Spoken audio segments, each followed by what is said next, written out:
Well, can you guys believe it? It is officially March 3rd of 2021, which means it's also officially the 4-year anniversary since the launch of the Nintendo Switch. I don't know about you guys, but that is a mind-blowing fact for me. It means that time is both flying by at warp speed, and also, it kind of feels like it's just moving along at a crawl. It's impossible to tell exactly what time feels like, especially nowadays, especially because of the last year and all of the things that we know. And when you combine that with the fact that this is the 4-year anniversary since the launch of the Switch, where Nintendo moved from the then Wii U to the now Switch, it's just really, really crazy. But it's also very cool. This is a fun and exciting time. We're here to kind of celebrate this. I know that there's going to be 100,000 YouTube videos out there of different people talking about 4 years anniversary Nintendo Switch, happy birthday, yada, yada, yada, which is great and fine, and I'm obviously doing my own variation of that today. And that's because what I want to do is actually discuss what I think are my personal top 10 favorite games on the Nintendo Switch. This should be a lot of fun. I always really enjoy making these list videos, and you guys also always seem to respond really positively to them as well. So I thought it would be a cool way to kind of celebrate the 4-year anniversary here. You know, at this point, we're also creeping up on the 4-year anniversary of the reveal of Metroid Prime 4, which I've brought up a couple of times. And obviously, we will be discussing that as soon as we come to that day in mid-June of this year. But today we're talking about, like I said, my 10 favorite games on the Nintendo Switch. And I do want to lay a couple of ground rules out there just so everybody knows what I am and am not considering. The main thing is that I'm not really considering any Wii U ports or any last-gen ports. There's obviously a lot of titles that would fall under that category. And I own and have played almost every single Wii U port on the Wii U, and a couple of the other ones from last generation, like the Resident Evil Revelations games and stuff like that. So we're not talking about any last-gen ports or any Wii U titles that have been brought over. We're also not talking about any remasters, any HD remasters. So games like Xenoblade Chronicles Definitive Edition or Dark Souls Remastered, even Mario 3D All-Stars, for example. Those are all just HD ports and remasters. I'm not considering any of those. And I also want to give one specific shout out to a title, 2016's Doom, which released on the Nintendo Switch. I love that game. I own and have played it on my Xbox One.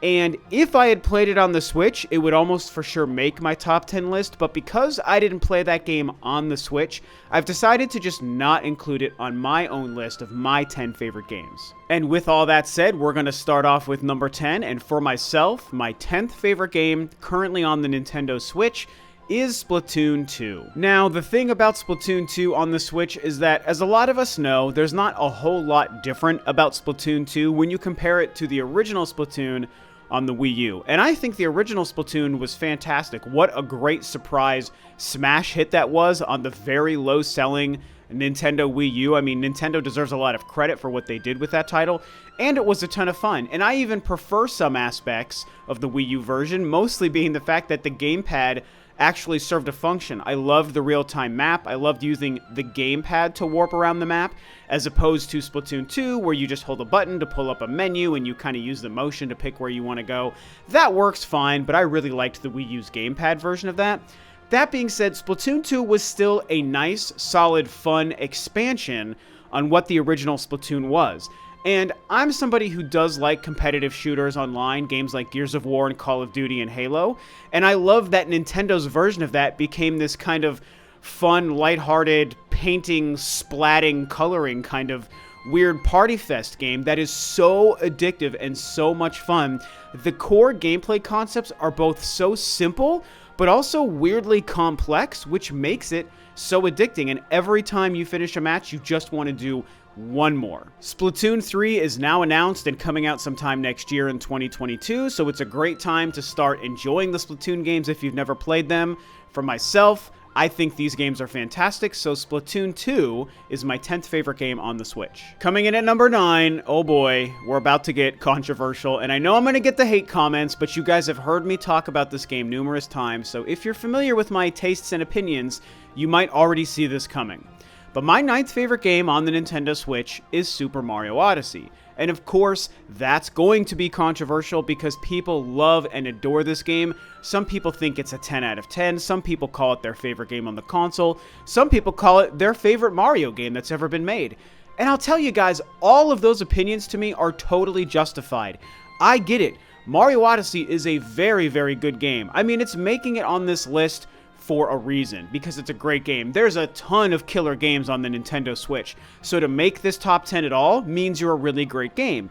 And yeah, I think Mario Odyssey is a great game, but the reason it's number 9 and not number 3, 2, or 1 is because I do think it suffers when compared to some of the other better 3D Mario games. But I don't really want to spend time talking about the things about it that maybe I don't super love. I'm just trying to talk about the good things about the games that I like, and Mario Odyssey is definitely one of the biggest, most epic in scale, and very fun Mario games that I've ever played. I like the fact that Mario finally started to delve into the open world concept a little bit with all of the different kingdoms that you fly to, and all of the kingdoms have a ton of variety and are very cool. And while the Cappy mechanic didn't totally deliver on its promise for me personally, it still was very fun, and it did work in a lot of the ways that Nintendo was trying to make it work. I enjoyed trying to figure out some weird ways to navigate the maps or find certain moons by throwing Cappy on things and having to control different, animals and items and critters and just things around the different kingdoms. I thought it was a ton of fun. Also, I think that the initial boss battle with Bowser was fantastic. I loved the music, I loved the action, I loved everything about it. It's one of my favorite Bowser boss battles of all time. This game is beautiful, this game has great music, this game is a ton of fun. It doesn't matter that you're only seeing it here at number 9, because I still love Mario Odyssey, and so for me, it does sit here at number 9. And at number 8, we have a game that might be a surprise to a lot of you, and that's Astral Chain from Platinum Games. And I mean, come on, I love Platinum. I think we all love Platinum. The Bayonetta games are some of my favorite action games of all time. I still think Bayonetta 2 on the Wii U is a 10 out of 10. That game to me is an absolute masterpiece.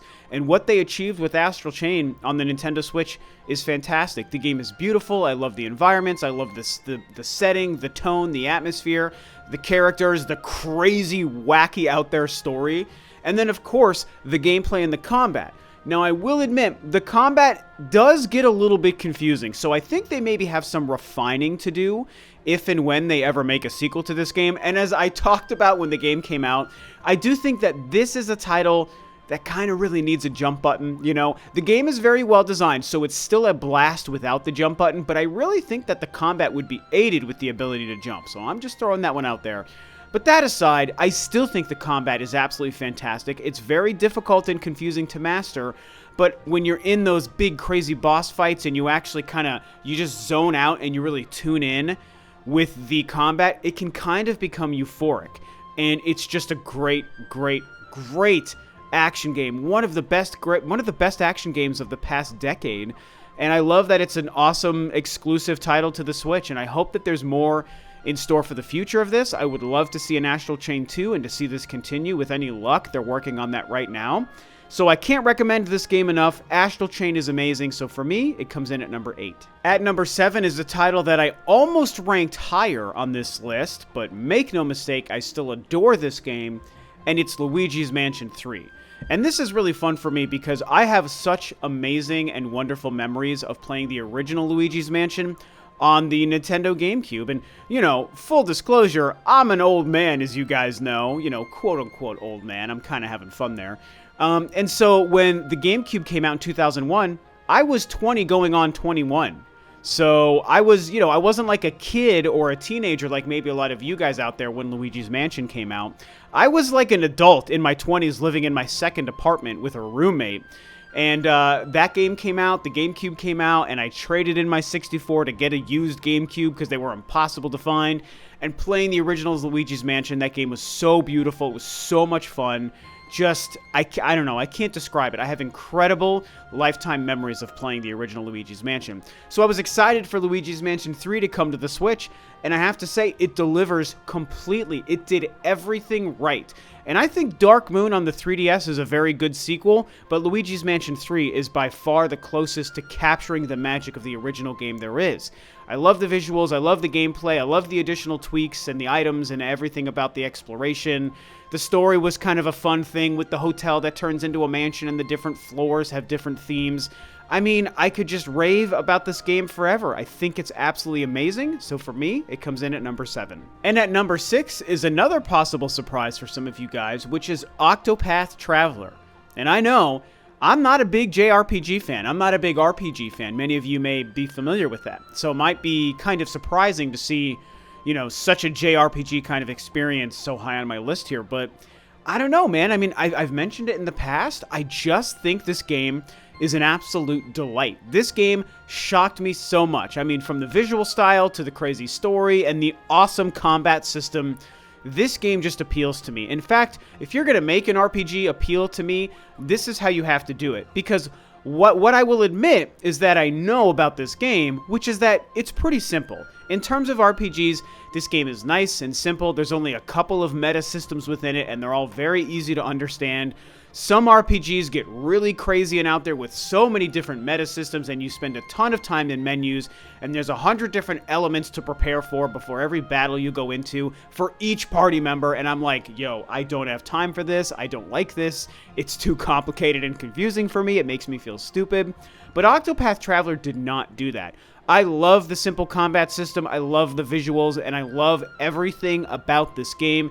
It is pure magic to me. I adore it, and so it comes in very high for me at number 6. Coming in at number 5 is the one and the only Super Smash Bros. Ultimate. And what more do you say about Smash Bros. Ultimate? It's the ultimate Smash Bros. Game. I mean, that's what the game is, right? Everybody's here. And, you know, as somebody who's an older fellow, like I was just saying, I remember when the original Smash Brothers came out on the 64, blew our minds, took over all of our free game time, me and all my buddies. I would have been 17 or 18 or so when that game came out. And it made me a lifelong fan of the franchise because I already loved Nintendo, and the whole mashup fighting thing is so crazy. And there was a time where it was a totally wacky, out there new concept. And I'm fortunate enough to have lived through that time as a teenager. And Smash Bros. Ultimate, I mean, yeah, it is the best Smash Bros. Game. There's really not much more to say to that. The roster is incredible. They finally gave us some additional Metroid characters and representation. Thank God. There's 4 Metroid characters you can play in Smash Bros. Ultimate. That just blows my mind. The third-party games representation, the DLC characters, we even have freaking Banjo-Kazooie of all characters in this game, the insane amount of content, and an interesting twist on the single-player format with the Spirits board kind of story. And I'll admit, that didn't really work for me. I was excited for it, and it actually wasn't very entertaining for me, so I barely even played it. But it's cool that they did it, and I know that there's a lot of people who really like it. And so when you just look at this game, it's the ultimate package. It's a fantastic game. The best Smash Brothers game ever made. One of the best sellers. I just love Smash Brothers. So for me, it comes in at number 5. Now at number 4 is going to be a huge curveball title that I don't think any of you will see coming, but I'm excited to talk about it. And it's a title called Blasphemous, which is a downloadable only indie side-scrolling kind of game. And boy, what do I say about this game, you guys? This game really, really captured my heart and soul. I love this game.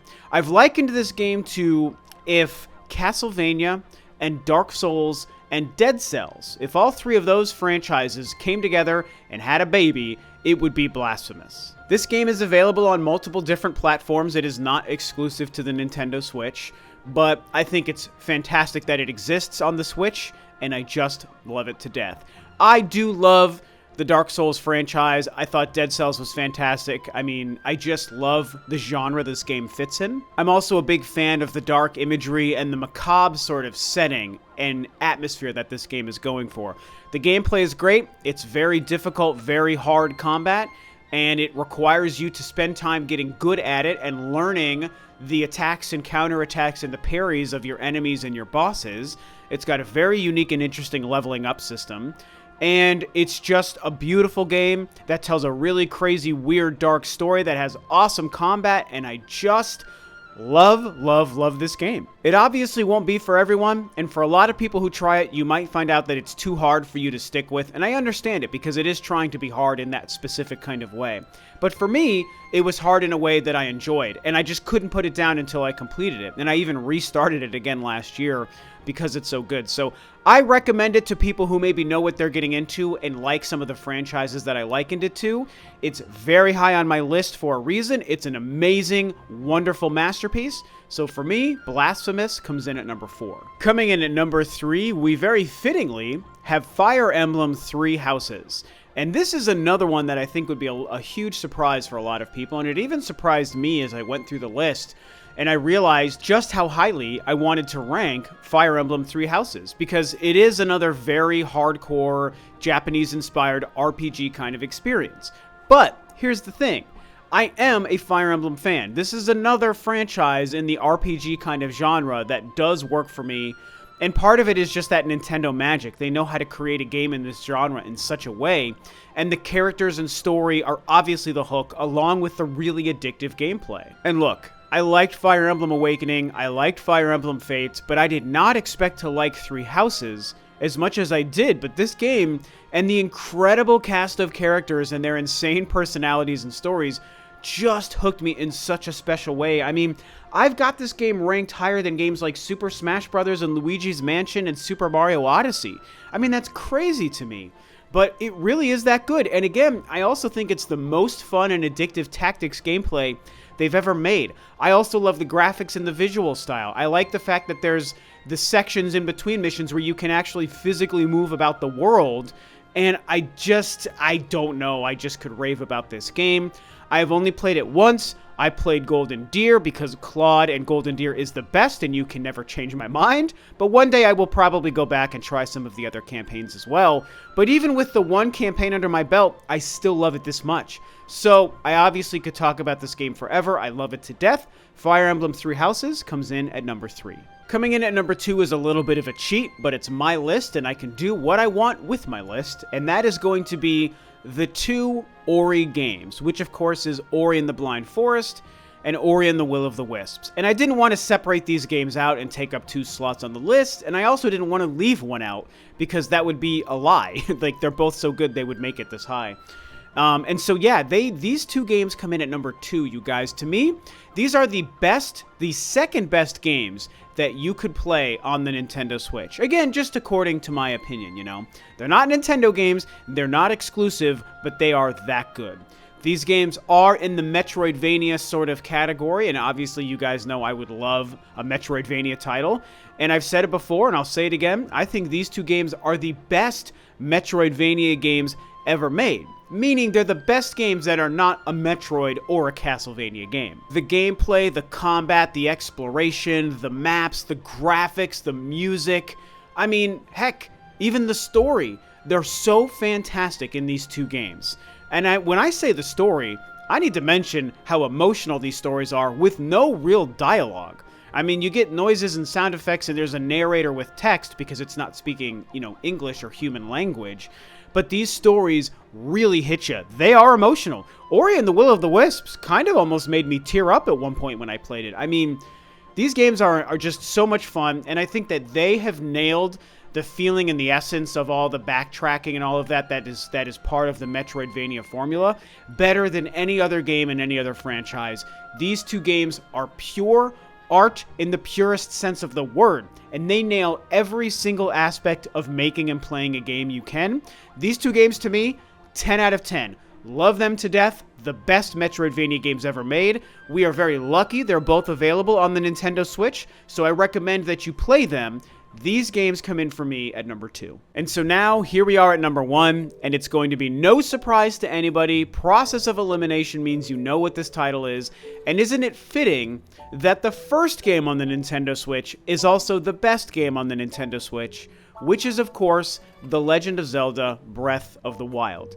And I mean, what do you say about this game after 4 years, you guys? I mean, what do we say about it that we haven't already said and that we don't already know? It's one of the greatest games ever made. It's a huge achievement. For myself, it is easily a top 5 all-time video game that I've ever played. One of the things that solidifies it to me is just the feeling this game gave me when it was brand new. This game reinvigorated a feeling of excitement and wonder that I haven't felt since probably the late 90s or early 2000s. As a teenager or an early 20-something who was playing video games at that time. I mean, this game truly did something magical. And I think that the change to the classic Zelda formula is part of what made it work. And I say that as somebody who also wants Zelda to maybe go back to some of those traditional elements. But even though I do want some of those things back, I still think that the kind of sidestep journey that Breath of the Wild took us on was perfect and beautiful and masterful. I loved the shrines. I loved the Sheikah Slate combat and all of those skills. I liked the divine beasts and the champions and that whole story. I know some people don't, but I personally do. And then, of course, Hyrule itself. I've never experienced a more fantastical or wonderful open world map to explore. And I mean, I say that as a fan of games like The Elder Scrolls and Fallout. You know, I love those games and those worlds. But Breath of the Wild's Hyrule map puts them all to utter shame, and it's not even close. Obviously, this game also released on the Wii U, so it needs to earn some credit for also being one of the last great Wii U titles. But as a Switch title, that's where I think it really made its biggest impact, of course, we all know, and helped launch the Switch into super stratospheres levels of success. I mean, really, this game is a huge part of that. We're obviously all chomping at the bit for news and information about Breath of the Wild 2, so it's very fitting that this list and the anniversary of the Switch gave us a reason to talk a little bit more about the original Breath of the Wild. This game is amazing. It's my second favorite Zelda game of all time. It's a top 5 all-time video game for me, so how could it not also be my favorite and the best game on the Nintendo Switch even 4 years in? The game is a landmark title. We'll be talking about it for decades to come. Without question, Breath of the Wild is my #1 favorite game on the Nintendo Switch. And so there we have it, my personal top 10 list. And again, you know, this wasn't an official list. This isn't me trying to tell you that you need to agree with my list. That's not how ranking lists work, because that's impossible. This is just myself as a fan and a lifelong gamer and a lifelong Nintendo fan who's been playing since the NES days, mind you. This is what I think are the 10 best games and what I had the most fun with. There are plenty of other titles that didn't make this list that were really fantastic. Games like Mortal Kombat 11 or Link's Awakening, even Doom, like I mentioned at the beginning, which I know is a fantastic game because I've played it on the Xbox, just not on the Switch. But, you know, at the end of the day, as hard as these lists are, they're very fun to put together, and so these are my 10 favorite games, and now that it's the 4-year anniversary of the Switch, which is a really excellent and very successful console, it'll be exciting to see what the future holds. No Metroid titles yet, but I do believe Metroid's coming this year, so hopefully in the future, we can talk about some Metroid games on the Switch as well. Breath of the Wild 2, Bayonetta 3, No More Heroes 3, all of these things that are coming.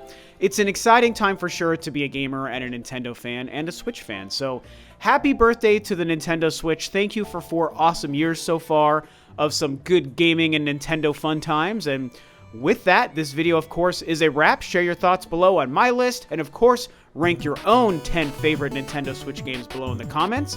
And that's it. So thanks, of course, for tuning in, guys. This is Rob of Rule of 2 Review. And I'll catch you next time on another video.